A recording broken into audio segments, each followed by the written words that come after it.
Here we are with a CH16 cylinder head on the bench from the 2166 over here.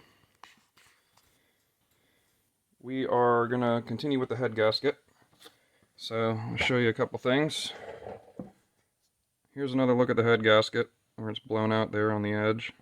We flip the head over. You can see alright. This is the exhaust valve. Intake is over here. And the intake valve here. Most of the area that I showed before is this area in here. That's all chowdered up. Looks like crap. That's where most of the issue was on this head. You can see the caked on oil, everything on the fins here. There's also, I mean, it's pretty gross everywhere. A lot of this was coming down from the valve cover and just sitting here and getting hot. So the gasket is shot. I think the head is probably warped at least a little bit, so I'm going to tear it completely apart, take the valves out, lap the valves in just to clean them up a little bit. And I've already done a couple little things to start the teardown. I just took off the exhaust gasket, which looks like this. It's shot. I took off the intake adapter here and the heat shield that goes behind it. I noticed a crack right above this bolt hole right here on the intake. So I marked it with a paint pen so I don't forget it when I go back in. There's a tiny crack right here. I noticed when I was threading the bolt out that I could see a little bit of oil seeping out of the top of that flange, and I was like, what the? There's a little crack there. I don't know how it happened. Maybe someone had it off and over torqued it. Or just the heat. Who knows? The thing's gotten hot for sure. Also, one of the main things that was wrong with this engine when I very first saw the tractor before I even got it home was that the spark plug had been threaded in like cockeyed. And what I've done is I've put a helicoil in there. If you're not familiar with what those are, this guy here, it's basically a tap that uses the existing threads that are chowdered and pulls this larger diameter tap into that hole. And then once the hole is oversized and tapped, you get this adapter piece that has the outside threads of this tap and the inside threads of a spark plug. And that adapter, I put some red Loctite on it before I put them in. They say high temp silicone, but I find that Loctite holds them in there real good. Some people have problems with these backing out. I personally have not. I use a little bit of red Loctite, and then you have this expander that goes and grabs those teeth on the ring after it's inserted and pushes those teeth out into the wall so that it grabs. So that's going to sit in there and cure for a while, but it's good to go. So what we'll do now is we'll take out the valves. We'll take a look at this breather. This is one of the things I was talking about before. You can see how this is cockeyed here. It's not actually covering the entire breather hole. You look down from the top, you can see. Looks like somebody's had taken it off and then reinstalled it and not put it in the right spot. So you're getting a little bit of crankcase pressure coming out of that hole and not being forced to push against or pull against the valve. So we'll take that out. We'll take out the valves. And then we'll go to this high-tech grinding sheet that I have here. Piece of flat glass with some sandpaper taped to it. And flatten the head surface out so that we get a good seal. And then we'll reinstall everything. I'm gonna do the same thing to the valve cover. So I'm gonna clean up the RTV that's on it. Basically clean the whole thing up and then run this over the sanding sheet too to try to get it nice and flat. There's no gasket on these, they just have silicone, and the reason for that is there's a little labyrinth here and here. Those two machine surfaces need to meet so that the crankcase fumes can get trapped in here and turn into droplets and fall back down into the case instead of just going straight out this hole here. So that prevents, you know, direct oil mist from coming out of that tube and going into the intake. So yeah, this is probably one of the most time-intensive parts of the process. Not difficult, just tedious. So we'll get this thing pulled apart and we'll start sanding it down, getting it ready for reassembly. All right, let's pop some valves out. So we got exhaust, intake, and this high-tech tool. I'm all about the high-tech tools here.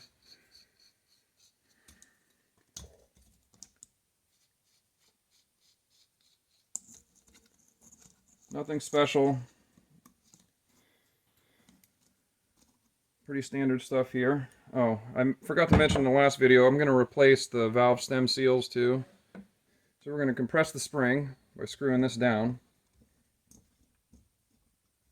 And then we'll listen for a little pop. Maybe. Maybe not. Nope, no pop. Alright, now you can see.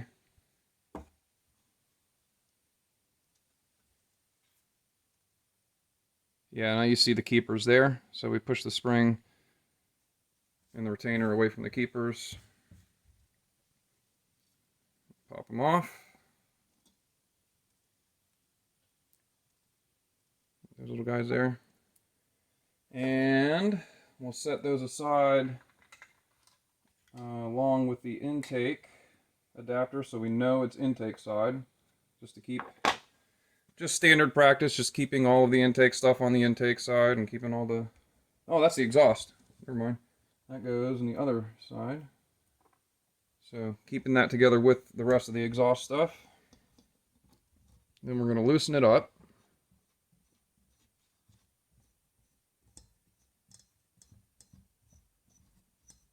Until the spring fully decompresses. And then slide it off.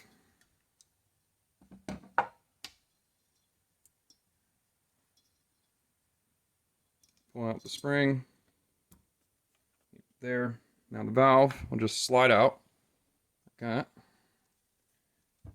that. We got it over on the other side here.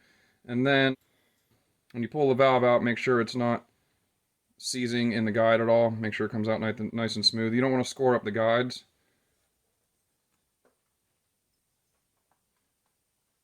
Okay. Sometimes the very tip of the valve stem will get a little bit of wear up in here, but this guy is nice and tapered, so there was no issue. So the valve doesn't look too bad. It's been burning oil, which is pretty apparent by all the sooty blackness on there. These overhead valve engines actually run pretty lean and pretty clean. So you typically don't see a lot of buildup unless there's oil consumption going on, which there definitely is in this engine. So there's the intake, or the exhaust. So we'll set that here. This guy, put him over there. I'll do the same thing for the intake. Nice big intake ports on these. What's kind of strange though is the adapter for the carb is like way smaller than the port is in the head. On my other CH16 that I have in the other 2166, I actually port matched this stuff here because there's enough material that it had plenty to go to match the porting on the head. I'm not going to bother with that on this. Really, it probably didn't really gain me anything on the other engine either, but you know, I figured I'd give it a shot.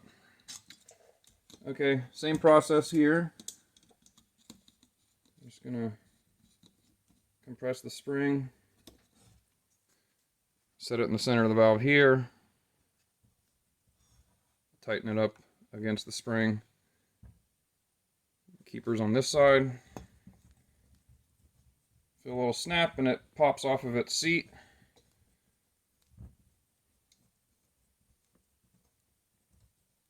Okay, and you gotta be careful because you see where this clamp is actually hitting the head right here. So now we're gonna start distorting this, so you just gotta be careful. I'm gonna rotate away from it a little bit. Like that. So that it clears and it can actually compress the spring fully. Okay, now we got it. Okay, got the keepers. They go with the intake. We loosen it up.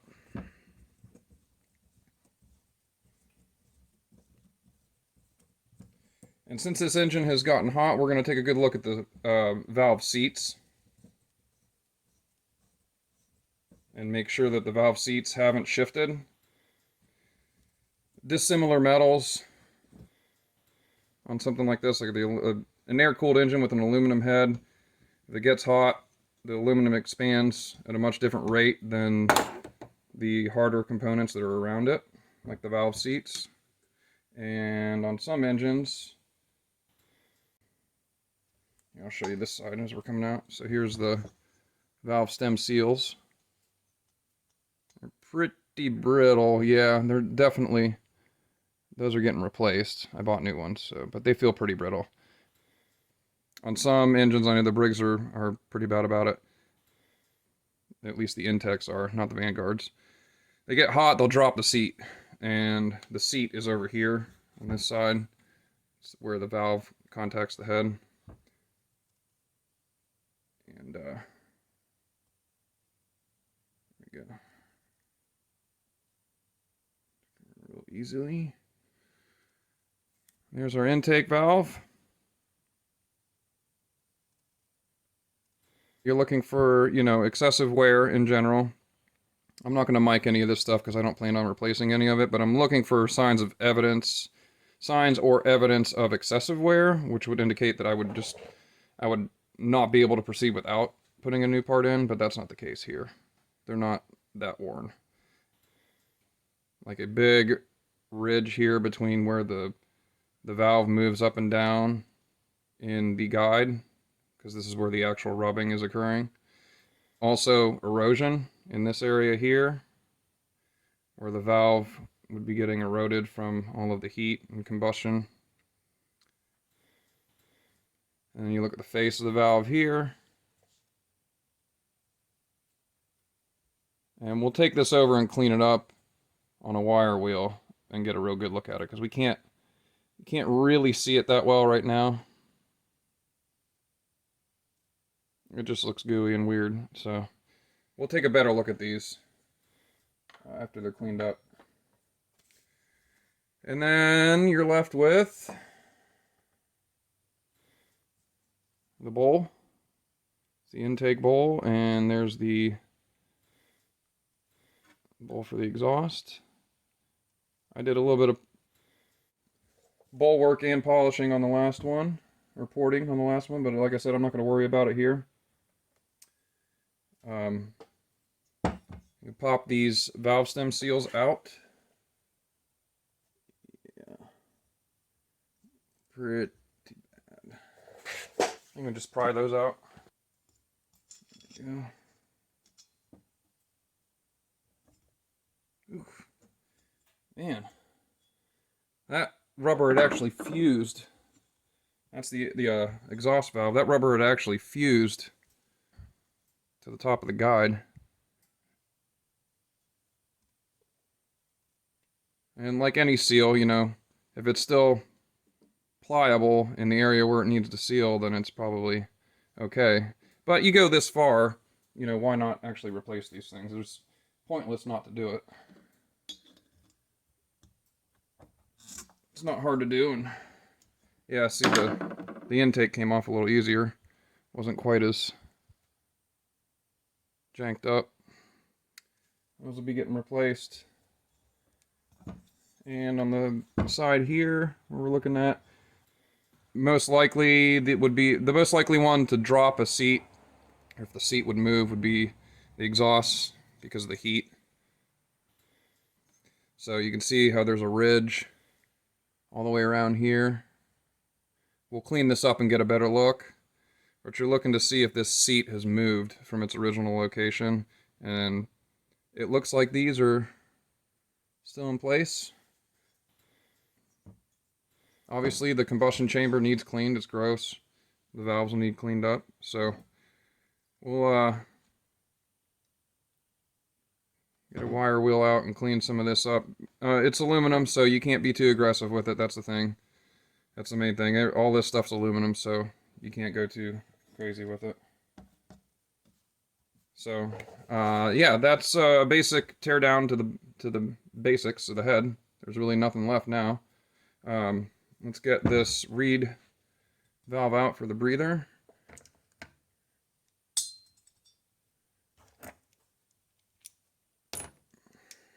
And hopefully the breather's not distorted. I didn't buy a new breather. And that wasn't very tight either. I think... Oh yeah. Yeah, someone's definitely been in there. For some reason. That bolt has been... Somebody's had their grabbers all over that. Oh, this is all shifted. Okay. Nothing too fancy there. And then here's the actual reed valve, which has also been kind of distorted into that hole. Be careful with it. Pop it out. And you can kind of see, this is the bottom of the reed valve. You can see the wear is a little offset to one side. You see the ring on it? See how some of the circle is not enclosed? It's been sitting in that position for a little while.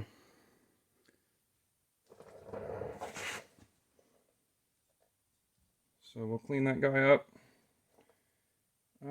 Doesn't look to be too warped. I set it on the glass, it doesn't really want to rock back and forth. I think it'll be fine to reinstall. So there we go. Now she's ready for the fun work, which is all the scraping and cleaning and all that crap. So okay, I've taken a couple passes, and before I went any further, I wanted to kind of show you what we're looking at. So this is the exhaust over here. This is where the gasket was blown, between like here and here. You can see we're starting to get clear indications of the surface touching the sandpaper over here. You can see like the little machining marks basically. But over here you've got like, it's barely even touched where the gasket was starting to separate. So there's a lot of warping in here. This is where less of the heat is, so there's less warping here. So we're slowly going to work our way so that the entire head basically looks like this surface here. It's a long process, and it takes, the closer you get to the finish line, the longer it takes, because you're actually removing more and more material as you go. Like right now, I'm pretty much just grinding, you know, the outside here. But as we go deeper and deeper, we're eventually going to be grinding almost the entire surface, the entire face, so you got more material to remove, so it just takes longer. Also, I went ahead and pulled out the exhaust valve and the intake valve. And I cleaned them up. Took a look at them. They don't look bad. The exhaust valve's definitely got some pitting. So we're definitely gonna clean these up and lap them into the seats again. No major erosion. Still lots of margin left on the valve. There were some nicks and a little bit of gouging at the top of the stem. So I ground the stem flat again to make a nice contact patch for the rocker arm, and then polished the actual valve, the valve stem itself, with some emery cloth, so that's where that nice shiny finish is coming from, just as a final pass, so they move nice and smooth into the guides. Same thing with the intake. I had a little bit of chowdering up here, and I ground it with my ring filer so that it was grinding, you know, square to the stem, perpendicular to it. And then sanded it down a little bit just to get a little bit of the rough marks from the stone off of there. Polished it again with some really fine emery cloth. Give that finish. And the intake valve looks good.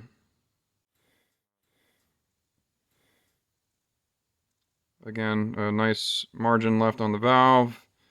I think the intake's probably going to clean up pretty quickly. There's not a ton of pitting. Not much erosion here. So, looks pretty good. And I slid them down into the seats. And they move nice in the guides. And there's really not a lot of slop in the guides either. So, I think we're good for this. Not that I had planned on replacing them, but I just wanted to check. Spun them in the drill, made sure they weren't warped or anything like that. So those guys are basically done and ready to be put back in. So I'm going to set you up on the camera for a brief section of the really boring stuff. Which is grinding this head flat and then grinding the valve cover flat too. Now I had really good success with this on the last CH16 I did. I actually didn't even have to retorque the head bolts. I went through and I actually double checked the head bolts last time on the CH16. I pulled the valve cover back off and made sure that it had held torque after I put it through a good heat cycle. And all of the bolts held torque really well. So this, I mean, if you don't do this, you might get away with it, but this engine has been pretty hot. So, and it's pretty evident now.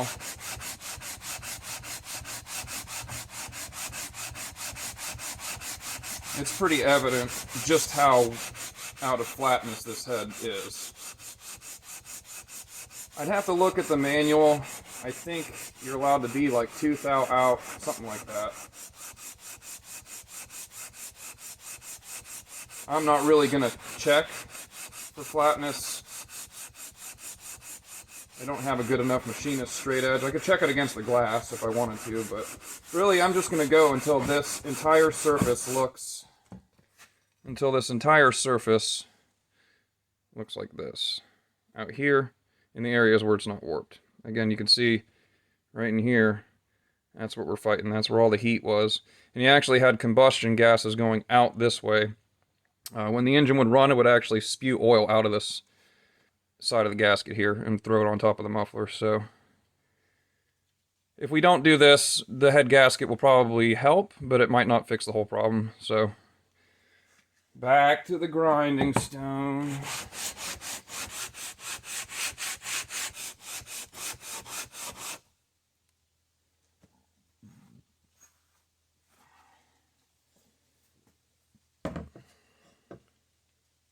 It's getting closer. You can see the machining marks are starting to come closer into the middle. And then still, we've got this up here. We'll just keep going. Just spraying it down with water so it doesn't load up the paper. And I'm going to have to change out this paper soon because I've used it for a couple heads. So another good thing to do is like rotate the head so you're not putting it's kind of hard to put completely even pressure on it.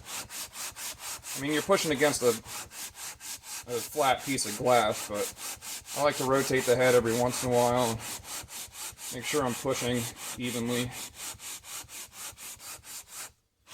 The Command single head is actually not too bad to grab a hold of, too. You've got a lot of surface area here to grab on, so.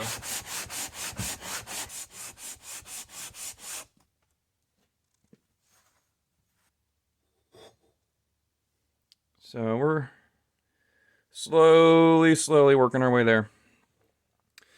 But that's just a repeat process, basically.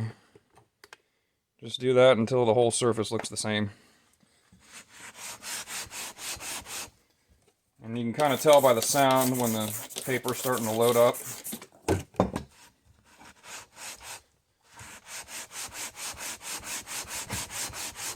If you have a big enough sheet, going in a circle is actually better. I don't have a big enough sheet, so that's why I'm rotating the head.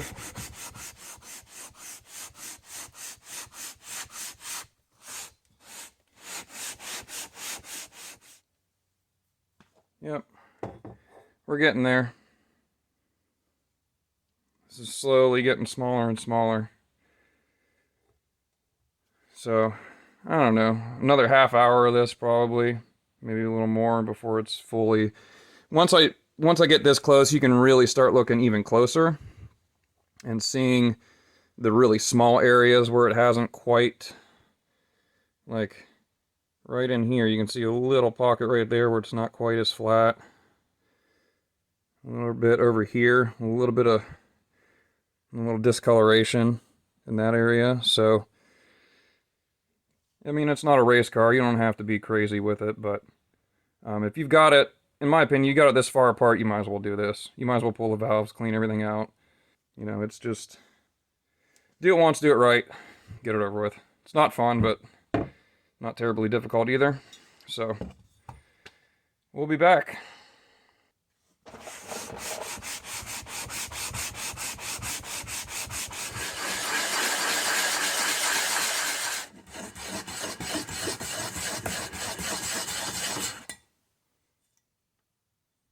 It's going.